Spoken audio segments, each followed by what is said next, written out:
perkampungan Bani Nadir. Jadi daripada ayat tu, Nabi ada sesuatu yang Nabi nak sampaikan.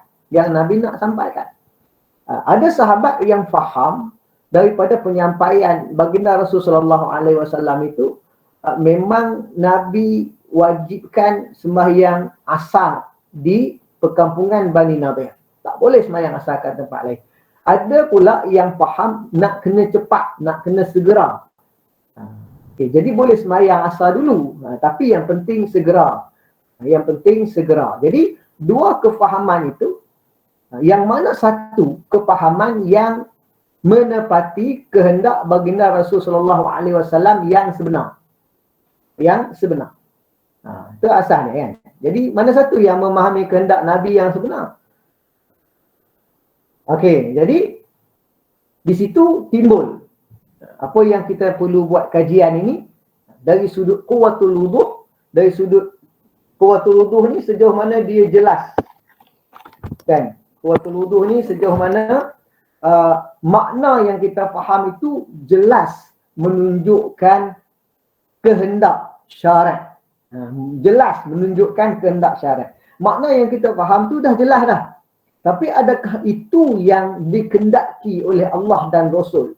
Adakah yang kita faham tu yang dikendaki oleh Allah dan Rasul? Di sinilah ada yang kita dapat faham dengan jelas dan jelasnya tahap tinggi. Ada yang kita dapat faham masih jelas tapi jelasnya kurang. Begitu ya. Begitu. So daripada perspektif ini, dapat tak faham ataupun perlukan penjelasan lanjut? Dapat faham ya?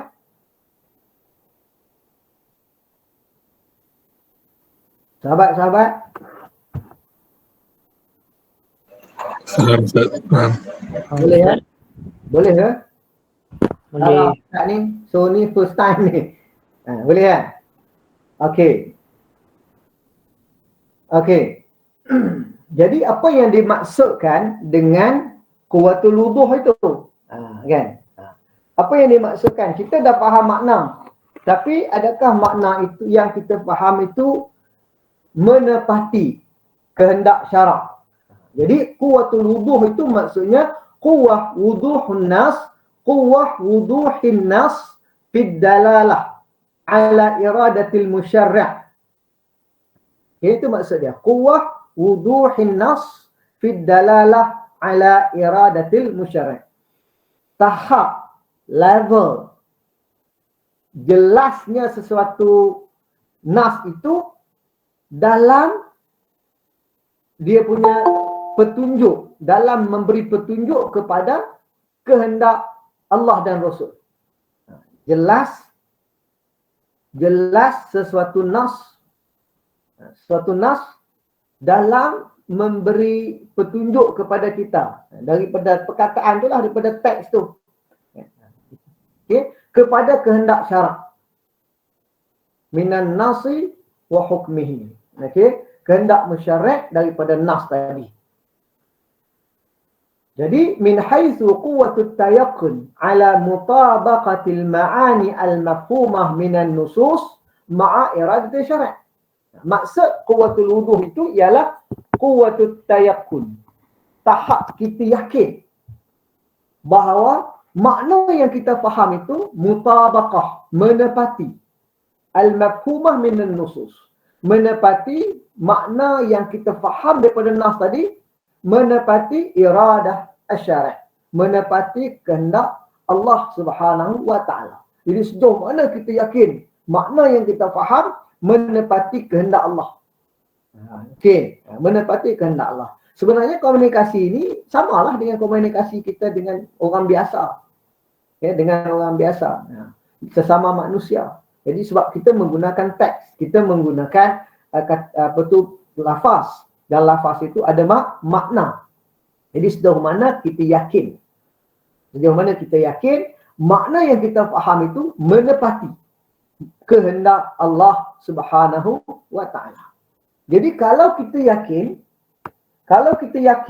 mutayaqkan, kalau kita mutayaqkan ala mutabaqatihi, maka hukumnya qat'i. Kalau ghair mutayaqqin min mutabaqatihi maka zanni. Yang ini yang disebut sebagai qat'iyatu ad-dalalah atau dilalah atau zanniyatu dilalah. Okey. Qat'iyah zanni ada dua. Qat'iyatu subut, zanniyatu subut. Yang itu berasaskan kepada kajian sanad. Sama ada ia sabit. Betul ke Nabi kata macam tu? Kalau Quran memang confirm dah sabit. Bahawa Quran itu sabit sebab dia disampaikan kepada kita melalui kaedah mutawatir. Hadis juga yang mutawatir sabit secara qat'i. Yang itu jelas dari sudut qat'iyatu subut.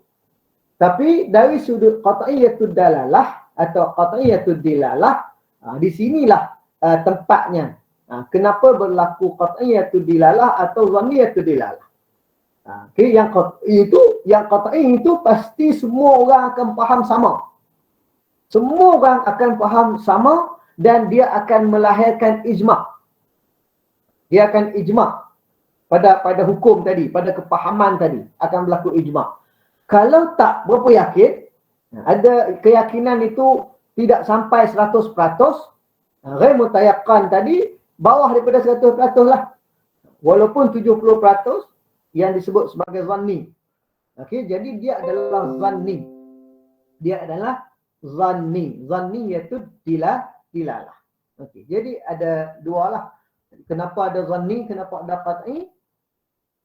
Hasil dia daripada kepahaman kita terhadap makna daripada nas Al-Quran dan hadis serta keyakinan kita bahawa makna yang kita faham itu menepati makna yang Allah nak atau Rasul nak. Begitu, ya, begitu. Jadi kalau tak yakin kita panggil zanni. Kalau yakin kita panggil qat'i. Qat'i.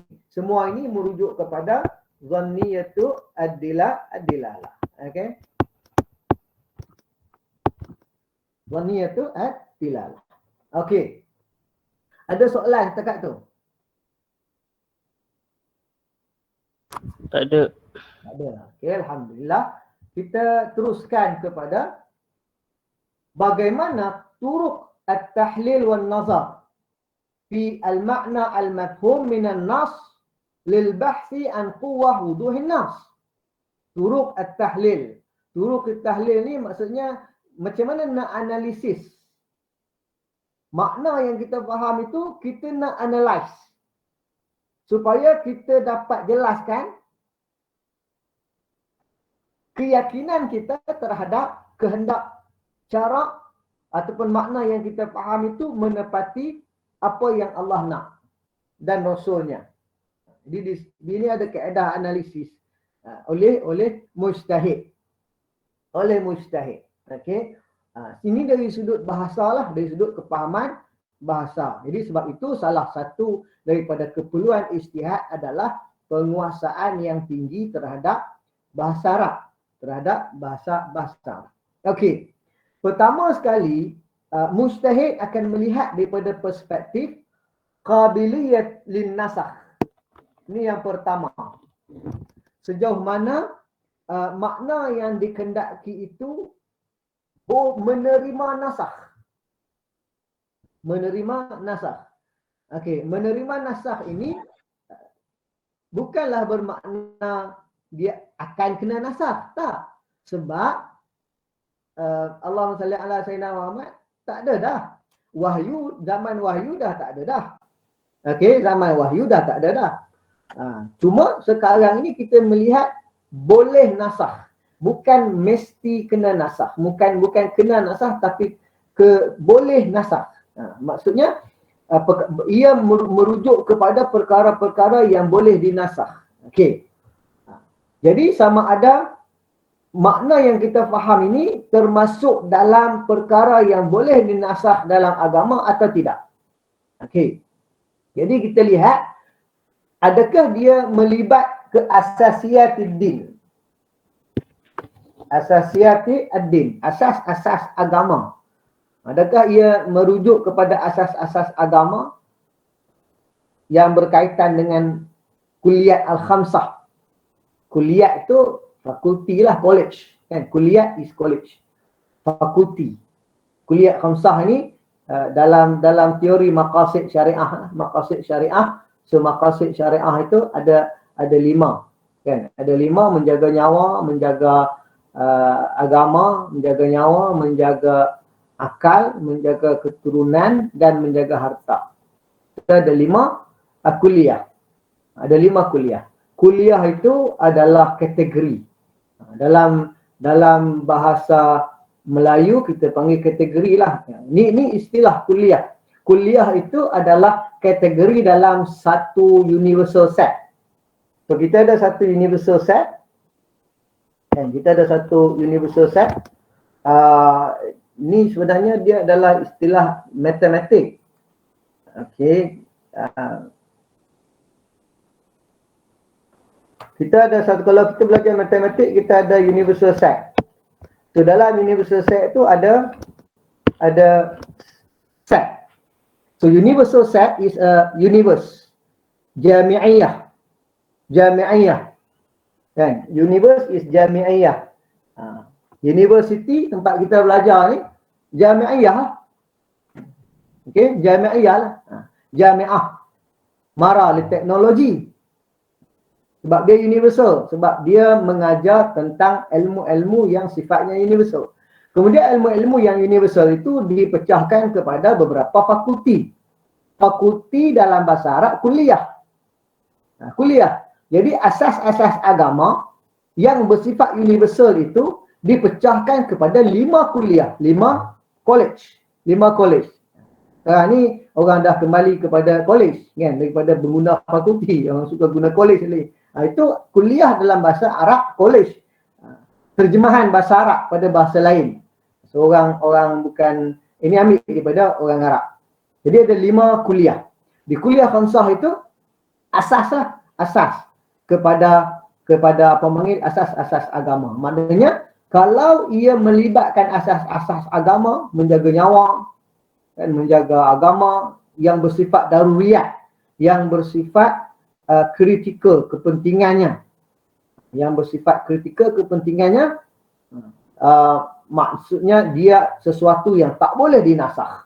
Kalau nasakh rosak agama tu, macam tu.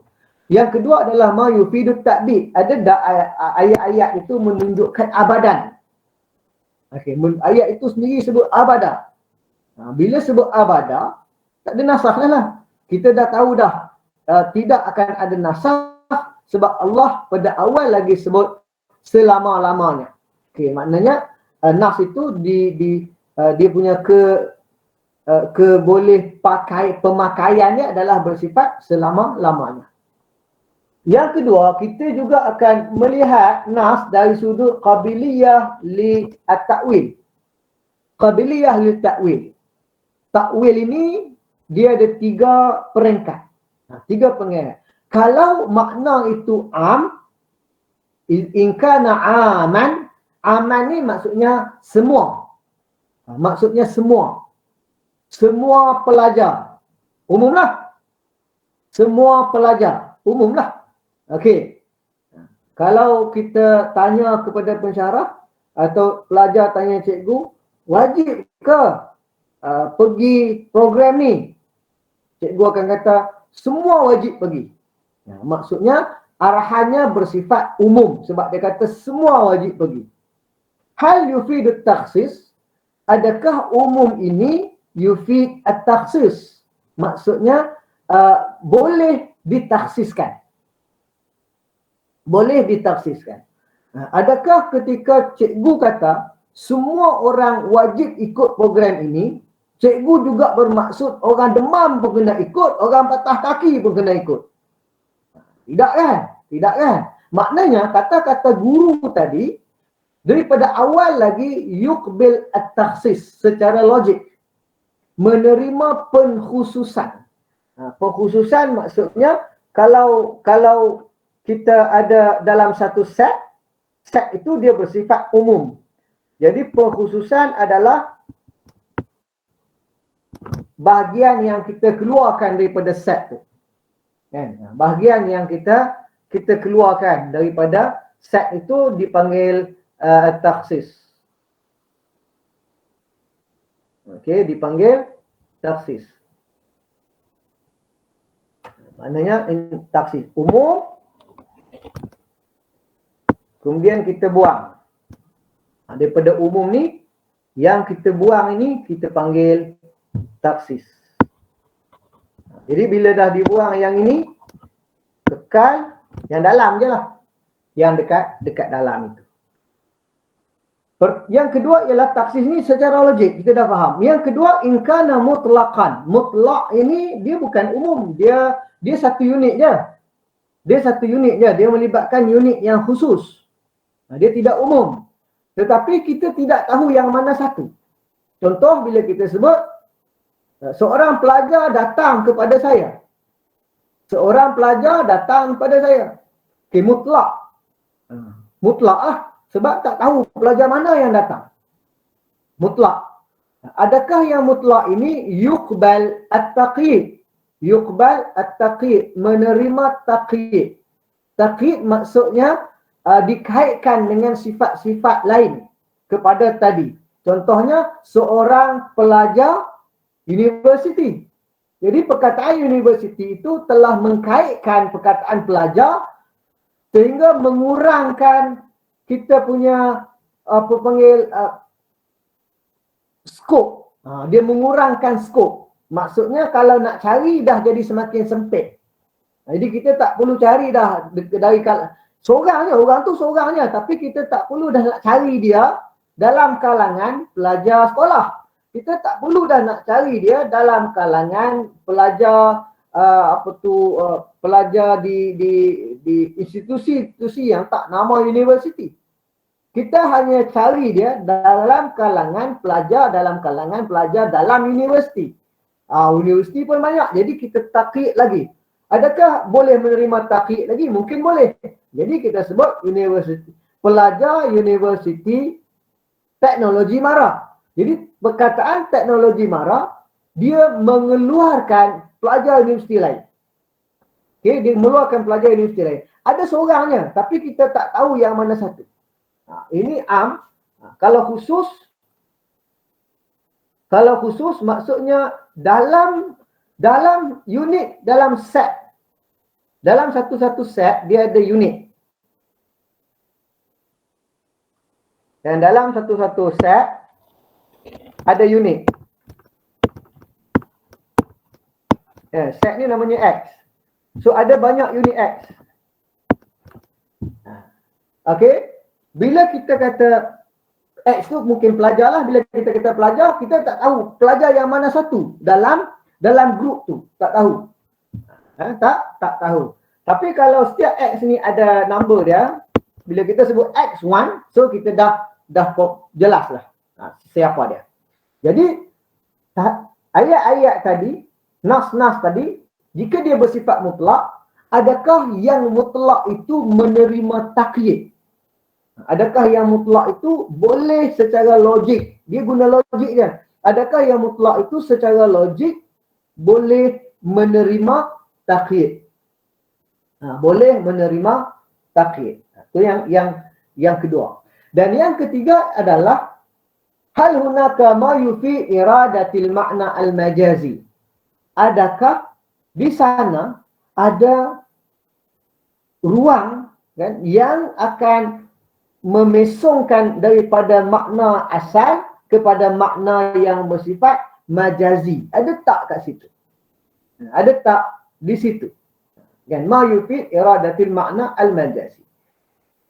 Yang kedua, kajian yang kedua. Okey. So itu kajian yang kedua. Makna kita ada dua kajian lah. 1, 2.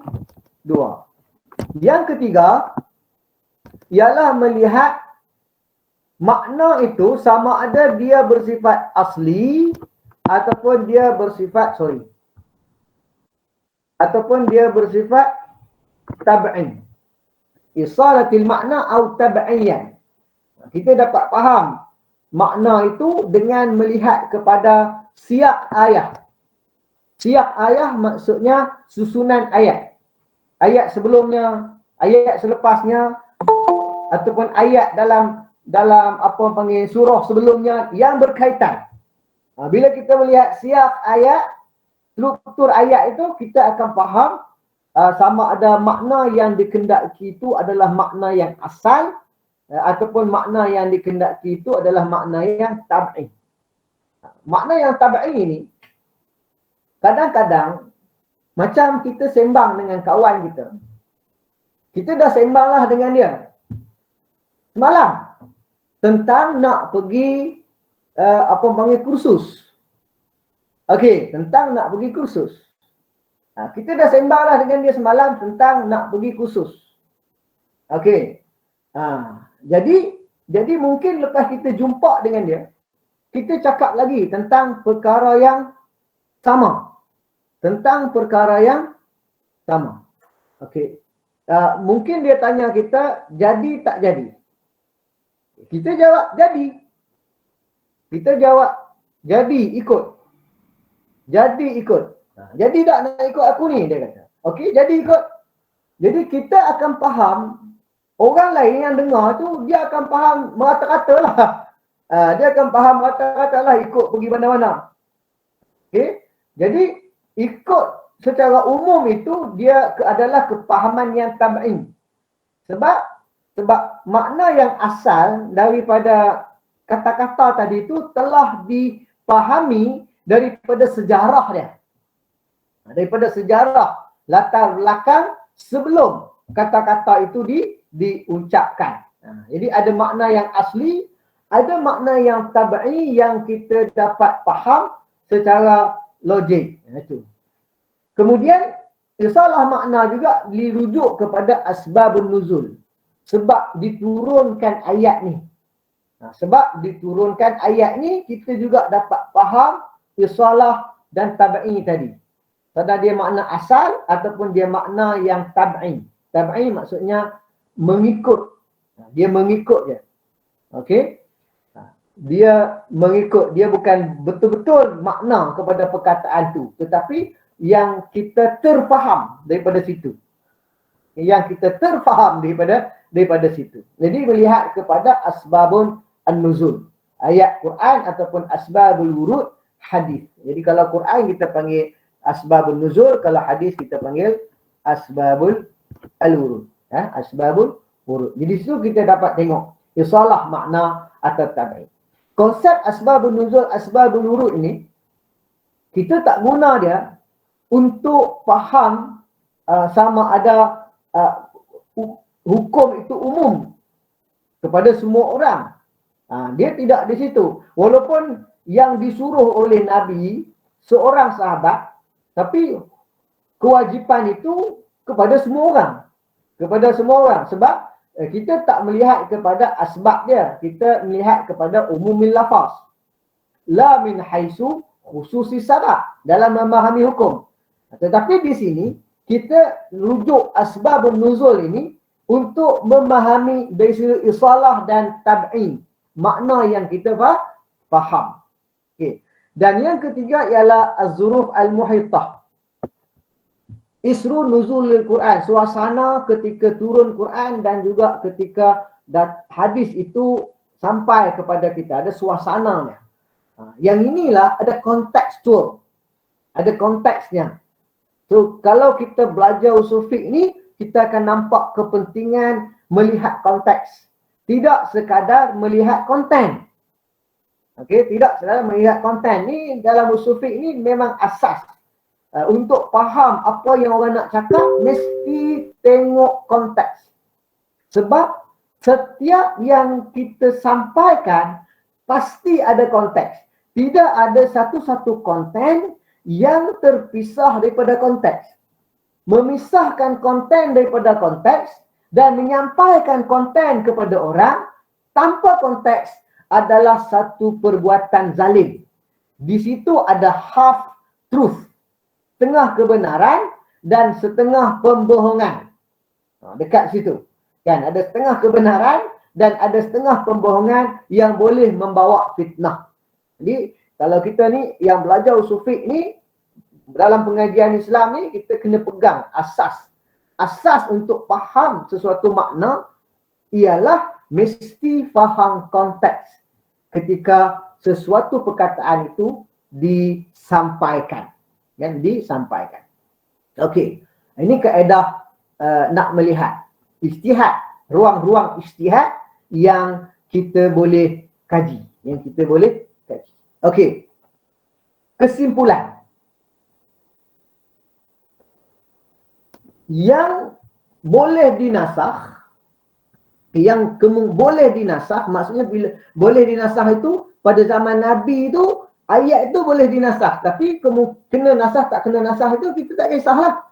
Kan kita tak kisahlah, kita tak tengok dah sama ada dia kena nasakh atau tak, sebab sekarang ni yang kita dah tahu mana yang dah kena nasakh, mana yang tak kena nasakh.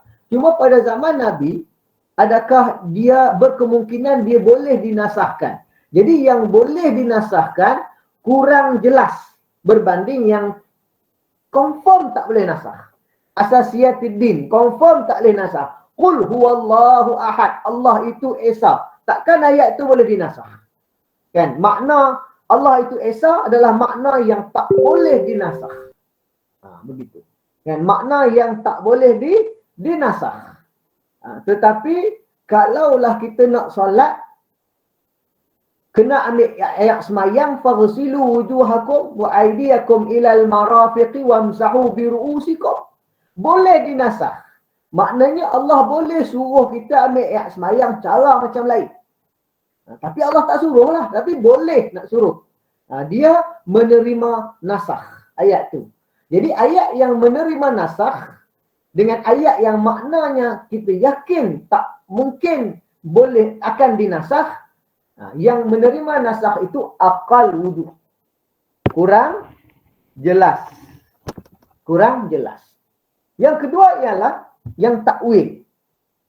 Yang menerima takwil pula kurang jelas berbanding yang tak menerima takwil.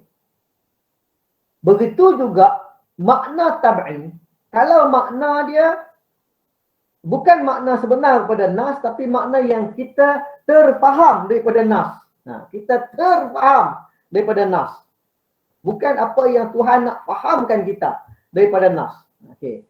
So, yang kita terfaham daripada nas itu, bukan yang Tuhan nak fahamkan kita daripada nas itu, dipanggil makna tab'i. Makna tab'i. Jadi yang makna tab'i ini aqal wuduh min makna asli. Daripada makna yang asli. Okey. So, ada banyak usul fiqh. Okey, ada usul fiqh mutakallimin, ada usul fiqh Hanafi, dan ada yang gabungan mutakallimin dan Hanafi dalam usul mereka. Dan yang kita nak kaji ini, kita melihat kepada susunan usul fiqh dalam mazhab Hanafi. Sebab saya nampak dia teratur, tersusun tu, jadi saya ambil yang ini untuk kita bincang dan melihat dari perspektif itu. Sebenarnya tidak lari juga kalau lihat daripada usul fiqh mutakallimin pun. Tetapi dalam bab ini saya rasa yang ini lebih sesuai lah untuk kita gunakan untuk pembelajaran. Okey, jadi nas yang zahir. Yang sekarang kita nak bincang nas yang jelas. Nas-nas yang maknanya jelas. Makna dia jelas. Cuma tahap keyakinan kita sama ada sejauh mana Allah nak makna itu. Okey, jadi dia ada tahap dia. Kalau makna tersebut adamun nasakh, tak menerima nasakh, kemudian tak menerima takwil, kemudian maknanya adalah isalah. Jadi ini yang paling kuat. Ini yang paling kuat, yang paling jelas. Maknanya kita yakin dengan kejelasan yang amat tinggi bahawa makna yang kita faham itu sama dengan makna yang Allah nak. Dipanggil muhkam. Okey.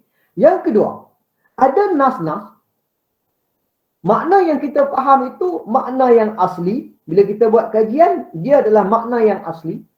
Dan dia tak menerima takwil, tetapi menerima nasakh. Jadi kita yakin. Kita masih yakin memang Allah makna yang kita nak tu sama dengan apa yang Allah nak. Tetapi kurang jelas sikit. Keyakinan kita itu kurang sikit berbanding keyakinan yang kedua.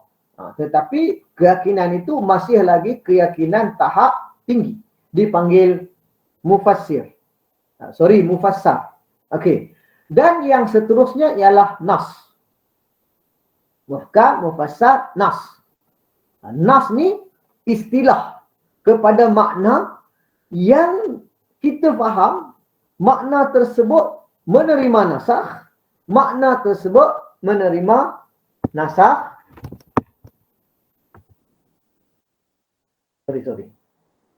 Makna tersebut menerima nasakh dan makna tersebut menerima takwil. Tetapi maknanya adalah makna yang asli, makna yang asal yang Allah nak. Tetapi dia menerima takwil, boleh ditakwilkan. Kalau dia umum, boleh dikecilkan skopnya, boleh dikurangkan unitnya. Kalau dia mutlak, boleh dikecilkan skopnya. Kalau dia khas, kan, boleh membawa makna yang bersifat majazi. Jadi kita panggil dia nas. Kita istilahkan dia sebagai nas. Itu istilah. Dan yang keempat, yang paling kurang jelas. Sebab makna yang kita faham itu bukanlah makna yang Allah nak sampaikan kepada kita. Tetapi makna yang kita faham itu masih betul. Masih betul ikut ayat tu. Tapi itu bukan makna yang Allah nak sampaikan kepada kita. Yang ini dipanggil zahir. Okay, sebab maknanya tab'i, dia menerima takwil. Maknanya tab'i, dia menerima takwil dan dia menerima nasakh. Yang ini kita istilahkan sebagai zahir. Okey. So kita akan bincang keempat-empat istilah ini secara khusus nak melihat bagaimana ulama ataupun usuliyun ini mengkaji Allahumma salli ala sayyidina Muhammad makna-makna tersebut dalam mereka mengeluarkan hukum syarak yang kita amalkan hari ini. Okey. Dan dari sudut ada satu lagi nas yang sembunyi. Maknanya dia ada range antara yang paling jelas dengan yang paling tersembunyi. Yang paling jelas itu yang kita betul-betul yakin makna yang kita faham menepati apa yang Allah nak. Dan yang satu lagi dipanggil khafa, tersembunyi. Maksudnya adalah nas-nas yang maknanya yang kita faham itu kita tak tahu apa yang Allah nak. Kan? Kita tak dapat tahu adakah yang kita faham itu Allah nak. Itu dipanggil mutasyabih. Mutasyabih dalam konteks ini dan juga mutasyabih dalam konteks-konteks yang ayat-ayat tu. Okey, so dipanggil ayat mutasyabih. Jadi dia ada 8. Dia ada 8. Yang paling jelas sebelah kanan dan yang kurang sebelah kiri ada range dia wadih dengan khafa atau khafi. Jadi yang wadih ad-dilalah ini ialah muhkam, mufassar, nas dan zahir. Yang ghair wadih ad-dilalah ini ada khafi, muskil, mujmal dan mutasyabih. Okey, kita akan pergi kepada yang zahir. Yang zahir. Jadi kita akan tengok contoh dulu dan kita akan buat analisa dulu. Lepas tu baru kita berikan takrif dia. Apa itu zahir? Kita ambil satu contoh. Firman Allah Subhanahu wa taala. A'udzubillahi minasyaitonir rajim. Wa in khiftum alla tuqsitu fil yatama fankihu ma qabalakum minan nisa'i mathna wa thulatha wa ruba'. Fa in khiftum alla ta'dilu fawahidah. Wa in khiftum alla tuqsitu fil yatama. Kalau kamu takut, kamu tidak boleh berlaku adil pada anak yatim. Pada anak-anak yatim, fankihu ma tabalakum min nas. Kahwinilah perempuan-perempuan yang kamu sukai Masna wa thulatha wa ruba'. 2, 3, 4. Fa in khiftum alla ta'dilu fawahidah. Kalau kamu takut tidak boleh berlaku adil, 1. Ini ayat ni. Jadi ayat ini, kalau kita lihat kepada perkataan fankihu ma taba lakum minan nisa, yang saya orangekan tu perkataan ni. Okey, kahwinilah perempuan-perempuan yang kamu suka. Apa makna dia? Apa makna dia? Maksudnya, kita boleh faham daripada ayat ni tentang ibahah az-zawaj. Ibahah az-zawaj minan nisa. Keharusan berkahwin dengan perempuan yang kita nak. Sebab ayat sebut begitu, fankihu ma taba lakum minan nisa. Okey, kemudian kita lihat adakah ayat ni menerima nasakh? Mestilah menerima nasakh. Okey, mestilah menerima nasakh sebab ayat tentang perkahwinan. Okey, ayat tentang fankihu, suruh kahwin. Boleh menerima nasakh. Boleh Allah tak bagi kahwin. Sebab dia tidak melibatkan asas-asas. Okey, agama. Yang kedua ialah ihtimal an-nasakh. Yang kedua ialah ihtimal at-ta'wil. Adakah ayat ini makna yang kita faham tu harus berkahwin dengan perempuan yang kita suka, harus kahwin dengan mana-mana perempuan yang kita suka, boleh menerima takwil. Semua perempuan yang kita suka itu adalah satu set. Dalam dia ada banyak unit. Adakah semua unit dalam set itu kita boleh kahwin? Okey, kita boleh kahwin. Contohnya ada orang dia suka dekat adik dia sendiri. Boleh tak dia kahwin?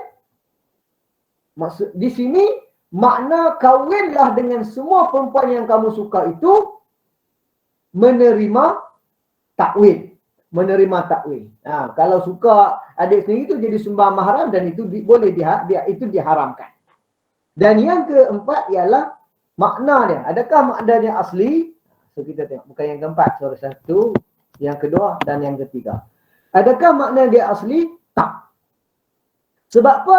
Makna yang kita faham tu kahwinlah dengan mana-mana perempuan yang kamu suka. Yang kita faham harus berkahwin dengan perempuan, mana-mana perempuan yang kamu suka, bukan makna asal yang nak disampaikan oleh Allah Subhanahu Wa Taala dalam ayat ni. Makna tu betul, tapi dia bukan makna yang nak disampaikan oleh Allah pada kita dalam ayat ni. Sebab apa? Sebab hukum harus kahwin Allah dah cerita dah sebelum tu. Allah dah cerita dah, la tikrar, tidak ada tikrar. Kalau Allah sampaikan kepada kita, turunkan kepada kita, mesti ada makna lain yang Allah nak. Dia tak tikrar, takkan berlaku. Okey. Jadi hukum boleh kahwin dengan mana-mana perempuan yang kita nak. Okey, selain daripada yang dikecualikan, itu telah ada hukumnya sebelum tu. Dah ada ayat lain dah turun. Ataupun dah dijelaskan oleh baginda Rasulullah SAW dah pada sahabat. Dari sudut sejarahnya. Sebab tu nak tengok makna ni, kita kena tengok sejarah. Jadi ayat ni Allah nak sampaikan pada kita apa? Allah nak sampaikan kepada kita wujub al-ikhtisar ala arba'. Jam'an bainahuma. Okey. Yang Allah nak sampaikan dekat ayat ni, makna yang asal yang nak disampaikan dalam ayat ni ialah wajib al-ikhtisar, mencukupi ala arba' dengan empat orang. Dengan 4 orang. Dalam satu masa. Jam'an baina hunna. Dalam satu masa, bukan bainahuma, bainahunna. Okey. Jadi makna yang kita faham asal ni, makna asal awal-awal yang kita faham ni, sebab nampak ayat macam tu kan. Kata fankihu ma taba lakum minan nisa, kahwinlah perempuan yang kamu nak. Jadi kita pun direct akan faham Allah mengharuskan kita kahwin dengan mana-mana perempuan dalam ayat ni. Tetapi makna itu bukanlah makna yang dikendaki secara asal. Tapi makna itu tak salah. Makna itu tak salah. Dan kita boleh jadikan dia dalil kepada benda dibenarkan kahwin. Tak salah. Cuma makna itu bersifat zahir, tab'in. Dia bersifat tab'in. Dia bukan asli. Jadi makna ini sifatnya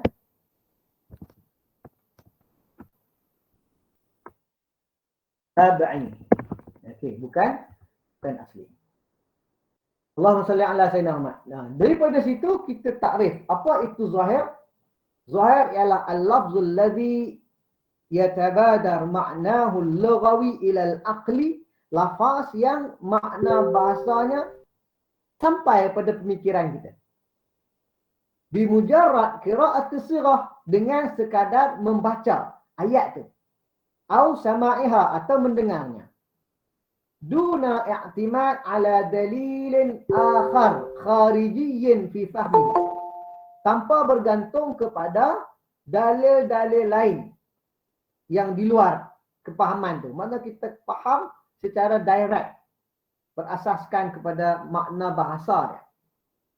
Di mana setiap orang yang faham bahasa, fa kullu 'arif bil lughah biwas'ihi an yafhama ma'nahu. Dia boleh faham. Kan? Fankihu ma taba lakum minan nisa. Semua orang yang faham bahasa Arab, dia akan faham, nikahlah perempuan yang kamu nak. Jadi maknanya boleh bernikah dengan perempuan yang kita nak. Makna ini akan dipahami oleh semua orang yang faham bahasa Arab. Secara asasi, secara awali, ya tabadar. Kan? Di peringkat awal, itulah yang kita akan faham. Okey. Wahadzal makna, tetapi makna yang kita faham itu maksud dia bersifat tabai, sebab bila kita kaji konteks, kita akan dapat makna lain.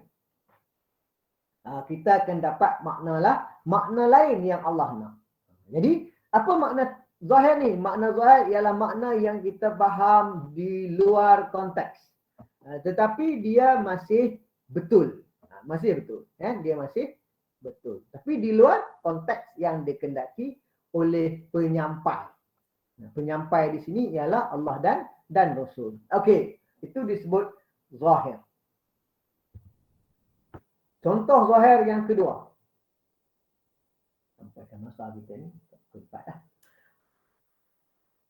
Alladzina ya'kuluna riba la yaqumuna illa kama yaqumu alladhi yatakhabbathu syaitanu minal mas. Dzalika biannahum qalu innamal bay'u mithlu riba wa halallahu al-bay'a wa harrama riba. Ayat ni kalau kita baca ahallallahu al-bay'a wa harrama riba, dan Allah menghalalkan jual beli dan Allah mengharamkan riba. Okey, jelas tak ayat tu?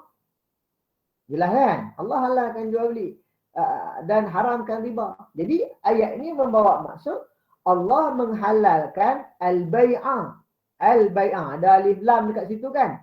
Dia menunjukkan penyeluruhan, generalisasi. Jadi ibahah jami' anwa' al-bay'. Harus semua jenis jual beli. Wa hurmah jami' anwa' ar-riba. Dan haram semua jenis jual beli.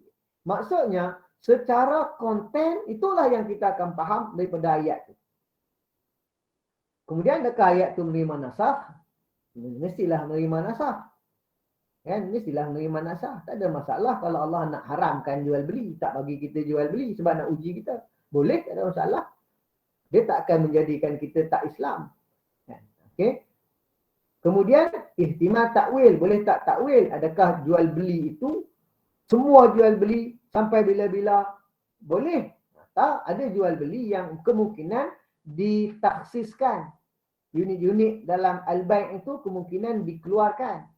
Contohnya ada jual beli yang ada gharar dan sebagainya, yang itu tidak dihalalkan. Kemudian adakah dia makna yang asal? Di sinilah bila kita kaji konteks, kita dapati makna yang dikendaki ini bukan makna yang asal. Makna yang dikendaki bukan Allah nak cerita jual beli halal, riba haram. Sebab sebelum tu dah ada dah hukum tu. Dengan melihat pada sejarah, hukum tu dah ada dah sebelum tu. Cuma apa yang Allah nak cerita di sini, Allah nak sampaikan kepada kita riba dengan jual beli itu tak sama. Sebab riba itu halal, jual beli itu haram, maknanya dua-dua ini tak sama. Jangan kata sama. Okay, jangan kata sama. Itu maksud yang nak disampaikan oleh Allah kepada kita apabila kita melihat konteks. Tapi bila kita faham out of context, kita akan faham lain. Kita akan faham yang lain. Itu kepahaman lain itu dipanggil zahir. Tapi adakah kepahaman yang zahir itu salah? Tak. Dia tak salah. Sebab memang ayat itu membawa maksud yang kita faham. Dan kepahaman itu termasuk dalam kepahaman yang jelas. Maknanya memang Allah nak, memang pada Allah jual beli itu halal dan riba itu haram. So tak ada masalah. Okey. Hukum beramal dengan yang zahir. Beramal dengan makna yang zahir itu hukumnya wajib. Hukumnya wajib sebab ada iradah asy-syara' itu, ada kehendak Allah, tapi kehendak secara tab'i daripada ayat tu. Kehendak secara tab'i daripada ayat tu sebab matlamat nak sampaikan ayat itu ada matlamat lain. Okey. Yang kedua ialah tak boleh kita nak takwil tanpa dalil. Dia menerima takwil, tapi nak takwil kena cari dalil. Kita tak boleh takwil sendiri. Okey, kita tak boleh takwil sendiri. Jadi kalau tengok ayat tadi, halal pada semua akad secara umum. Wa halallahu al-bai'a wa harrama riba. Maksudnya secara umum halal. Semua jual beli itu halal. Tetapi umum ini ditaksiskan dengan hadis-hadis lain. Contohnya hadis Nabi tak bagi baik munabazah, tak bagi beli binatang dalam perut ibunya. Itu jual beli yang diharamkan. Maknanya unit-unit jual beli, dia masih lagi al-bai' tetapi dikeluarkan daripada set tu. Dikeluarkan daripada set tu. Jadi telah berlaku taksis. Maknanya boleh taksis. Dan hukum seterusnya ialah la yajuz al-amal bi umumil zahir wa yajib at-ta'wil. Jadi bila kita jumpa hukum-hukum itu boleh ditakwil, kita wajib takwil lah. Kita wajib takwil, maksudnya wajib memakai yang sekadar dibenarkan. Itu maksudnya takwil. Okey. Ruang ijtihad. Dalam bab zahir ini ada ruang ijtihadnya. Ada ruang ijtihad. Pertama ijtihad ialah kita nak jelaskan makna. Lam yaqsuduhu syara' asalatan. Kita nak perjelaskan dekat ayat itu ada makna yang secara awalnya Allah tak maksudkan daripada ayat itu. Bagaimana kita nak tahu itu zahir? Pertama ialah kita mengkaji siap ayat. Kita mengkaji struktur ayat. Ayat sebelumnya dan sebagainya. Kita tak, sebab Quran itu ataupun dalil-dalil syarak tak boleh dilihat secara khusus. Kita kena melihat secara luas. Yang kedua ialah dengan melihat sebab dia diturunkan. Yang ketiga ijtihad ialah dari sudut sejarah. Dari sudut latar belakang dia diturunkan. Ini ruang ijtihad. Nak jelaskan makna itu bukan asli. Yang kedua ialah kita nak jelaskan takwil. Adakah dia menerima takwil? Kita kena cari juga dalil-dalil lain. Sama ada yang mentaksiskan amnya ataupun yang mentakyidkan mutlaknya ataupun yang memberikan makna-makna yang bersifat majazi. Okey, setakat tu ada soalan? Ada soalan? Tiada. Dapat ikut ke tak? Tu yang penting soalan Ustaz. Boleh follow ke tak boleh follow? Be friend, don't worry.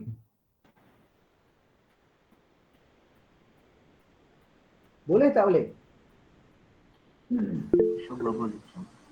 Ya, Boleh Syed. boleh. Boleh Alhamdulillah. insya-Allah. Ada tak siapa yang tak boleh? Tak. Jangan malu. Ustaz nak tanya sikit tadi. Boleh. Ustaz, saya nak tanya tadi tentang yang Ustaz kata tentang ada matlamat lain pada ayat tersebut kan, yang maksud Ya. tabi'i tu, tabi'i. Ya. Kan, apa makna lain tu yang matlamat daripada ayat tersebut tu? Matlamat daripada ayat tadi, okey, kita balik balik kan. Okey. Matlamat yang Tentang zahir tadi. mana pasal balik depan.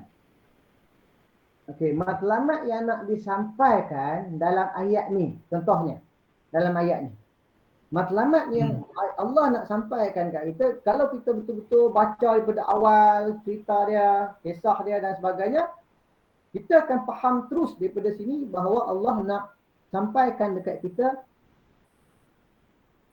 jual beli itu tak sama dengan riba. Sebab ada orang katakan Okey. innamal bai'u mislu riba kan. Ni siap ayat dia ni.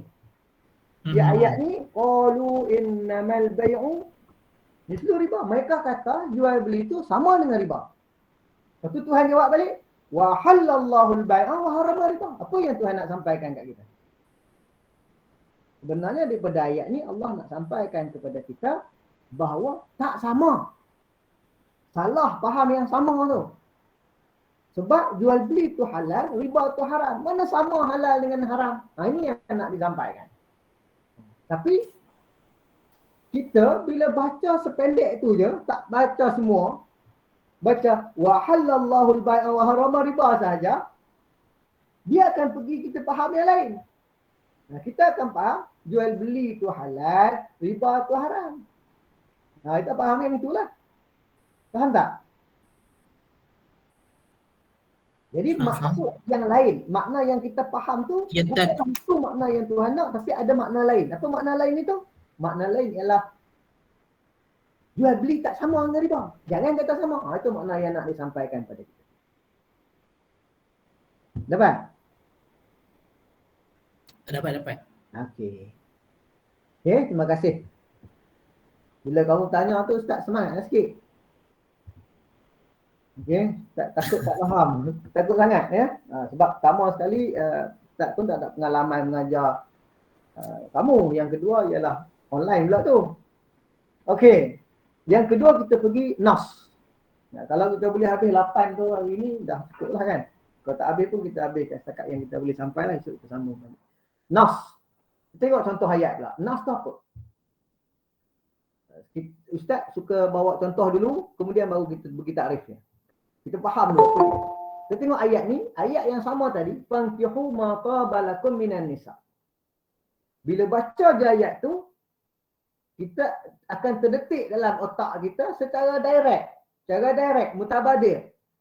Fankihu ma tabalakum minan nisa maksudnya ibahah az-zawaj minan nisa allati raghibna ilaihinna.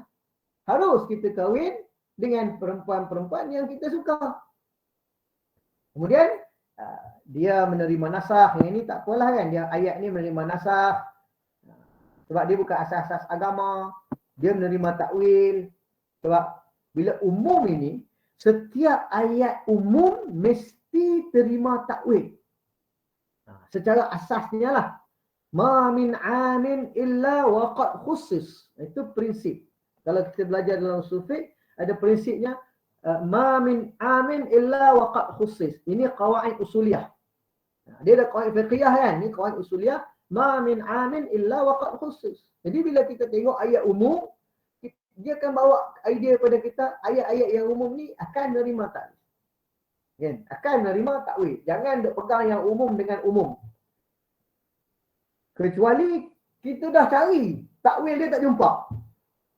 Kita dah cari dah tafsir dia tak jumpa. Sebab bila berjumpa dengan yang umum, kita kena idea dulu, umum ini kemungkinan ada takwil. So kita cari, tak ada, tak apa-apa kita putuskan, tak ada. Kalau dah ada, dia ditakwilkan. Kemudian al-maqsud aslan. Adakah dia maksud yang asal? Taklah. Sebab ayat ini nak sampaikan kepada kita yang ini. Matna wa thulatha wa ruba'. Fa in khiftum alla ta'dilu fawahidah. Jadi maksud yang Allah nak sampaikan kepada kita dalam ayat ini, yang nak disampaikan oleh Allah Rabbu Azza wa Jalla daripada ayat ini ialah wujub iqtisar ala arba' jam'an bainahunna. Itu wajib sekadar 4 orang dalam satu masa. Itu yang nak disampaikan. Hukum yang nak disampaikan kepada kita. Hukum yang nak disampaikan kepada kita wajib sekadar 4 orang dalam satu masa. Tak boleh lebih. Wujub al-iqtisar. Okey. Wajib hanya 4 orang. Tak boleh lebih. Lebih haram. Bagaimana kita tahu itu makna yang dikehendaki? Sebab hukum nikah ma'ruf min qabl. Sebelum turun ayat ni, orang sahabat-sahabat dah tahu dah nikah tu halal. Boleh nikah dengan perempuan-perempuan. Ada dah perempuan yang boleh dikahwini, ada perempuan yang tak boleh, ada dah. Takkan ayat ni nak turun sekali lagi bawa hukum yang sama, tikrar. Dan tikrar tak berlaku dalam pensyariatan hukum. Mesti ada makna lain yang nak disampaikan oleh syarat kepada kita. Itu nas. Okey. Jadi daripada sini apa takrif dia? Nas ialah huwa al-lafz alladhi yadullu ala ma'nahu al-maqsud. Al-lafz alladhi yadullu ala ma'nahu al-maqsud asalatan min suqihi ma'ahtimal at-ta'wil wa ihtimal an-nasakh fi ahdi risalah aidan. Dia itu makna yang dikehendaki secara asalatan, secara asal. Dan dia menerima takwil dan dia menerima nasakh. Itu dia panggil nas. Okey. So, bagaimana kita tahu nas? Samalah kajian-kajian lain. Pertama, kita tengok struktur ayat. Kita tengok struktur ayat. Siap an-nas. Yang kedua ialah kita tengok sebab nuzul dia. Yang ketiga kita tengok history, latar belakang sejarah dia. Ini 3 perkara yang kena diketahui oleh seorang mujtahid. Dia kena belajar. Dia kena faham ayat secara menyeluruh. Sebab tu dia kena hafal banyak ayat. Dia kena hafal banyak nas. Dan yang kedua ialah sebab-sebab sejarah. Sebab turun ayat dan sejarah. Sejarah ni kena faham juga dari sudut sirah dan sebagainya. Semua itu perlu untuk memahami ayat lah yang berkaitan. Kemudian min haitsu wuduhil lughawi, dari sudut bahasa tingkat kejelasannya sama dengan zahir. Sama dengan zahir. Tapi dari sudut kehendak syarak dia lebih tinggi daripada zahir. Sebab zahir Tuhan tak nak makna tu. Walaupun makna tu betul, tapi bukan yang nak disampaikan kepada kita. Walaupun makna yang kita faham di situ tak salah. Tapi bukanlah itu yang sebenar-benar nak disampaikan. Okey? Tetapi bukanlah Tuhan nafikan halal jual beli, tak. Masih lagi Tuhan menyampaikan kepada kita jual beli itu halal, riba itu haram. Tapi itu bukanlah yang sebenar-benarnya pada ketika diturunkan ia makna yang nak disampaikan. Jadi yang itu zahir. Nas pula memang itulah makna yang nak disampaikan oleh syarak. Makna dia adalah asalah. Ya Tuhan nak sampaikan makna tu kat kita, dia bersifat asalah. Jadi nas. Okey. Di hukum nas ni adalah hujah, wajib beramal. Sebab dia merupakan kehendak syarak. Dan hukum beramal dengan dia bersifat qat'i.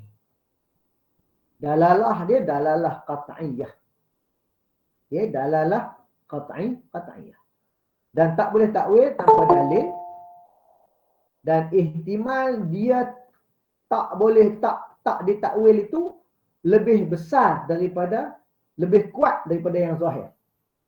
Dua-dua ada kemungkinan menerima takwil. Tapi kemungkinan nas menerima takwil lebih kecil. probabilitinya lebih kecil berbanding probability keberangkalian zahir menerima takwil. Dan kata qat'i tapi terima takwil. Kena ingat, ihtimal kemungkinan sesuatu dalil menerima takwil tidak mengurangkan qat'iyahnya. Certainty-nya tu tak kurang. Tak mengurangkan dia punya tahap qat'iyah itu. Tak. Bila dah kena takwil, barulah hilang qat'i tu. Selagi tak betul-betul kena takwil, dia masih qat'i. Kemungkinan kena takwil tak menjadikan makna yang kita faham itu menepati kehendak Allah secara qat'i. Tak. Ya. Okey. Nas. Kemudian ruang ijtihad sama macam tadilah. Yang inilah ruang-ruang yang kita nak kena ijtihad ni. Kita nak kena faham. Pertama, kita nak menjelaskan bahawa ia adalah makna yang dikendaki oleh syariat secara asalah. Dan yang kedua ialah kita nak menjelaskan dalil-dalil yang mentakwilkannya. Ada tak dalil lain yang mentakwilkannya? Sama ada mentaksiskan yang umum, mentakyidkan yang mutlak.